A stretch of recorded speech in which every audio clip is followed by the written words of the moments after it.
Friends, அந்த சிறார்கள் என்ற அந்த கேட்டகரியில அந்த வயது வரம்ப 18 இருந்து 12 அல்லது 10க்கு மாற்றம் செய்து சட்ட திருத்தம் கொண்டு வர வேண்டியது காலத்தின் கட்டாயம்னு அந்த திருத்தணியில சமீபத்தில் நடந்த சம்பவம் நமக்கு உணர்த்துது. இரு தினங்களுக்கு முன்னால திருத்தணியில ரயில் பயணத்தின் போது ஒரு வடநாட்டு இளைஞரை 4 சிறுவர்கள் என்ற பெயர்ல இருந்த காட்டு மிராண்டிகள் பலமான ஆயுதங்களால தாக்கி அதை ரீல் சாட்டு வெளியிட்டு இருக்கிறாங்க.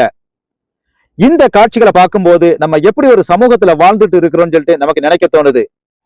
வந்தாரை வாழ வைப்போம்னு சூழலித்து மாறுதட்டி கொண்டிருந்த தமிழ் சமூகம் இன்னைக்கு ரீல்ஸ் முகத்தாலும் போதைப் பொருளுக்கு அடிமைகளான பல இளைஞர்களாலேயும் இவ்வளவு மோசமான ஒரு சூழ்நிலைக்கு தள்ளப்பட்டிருப்பது உண்மையிலே அதிர்ச்சி அளிக்கிறது.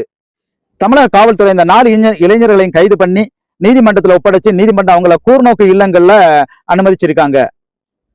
இது போன்ற குற்ற செயல்களை தடுக்கணும்னாக்கா கடுமையான சட்டங்கள் மூலம் கடுமையான தண்டனைகள் மூலம் தான் தடுக்க முடியும். சிறுவர்களுடைய வயது வரம்பு அந்த 18 இருக்கிறத அதை என்ன குற்றம் வேணான்னு பண்றதுக்காண்டி ஒரு அங்கீகாரமாட்டு சிறுவர்கள் எடுப்பார்கள். ஆனால் அந்த சட்டத்துல திருத்தம் கொண்டு வந்து 10 வயது 12 வயது உள்ளவர்கள் மட்டும்தான் சிறுவர்கள்.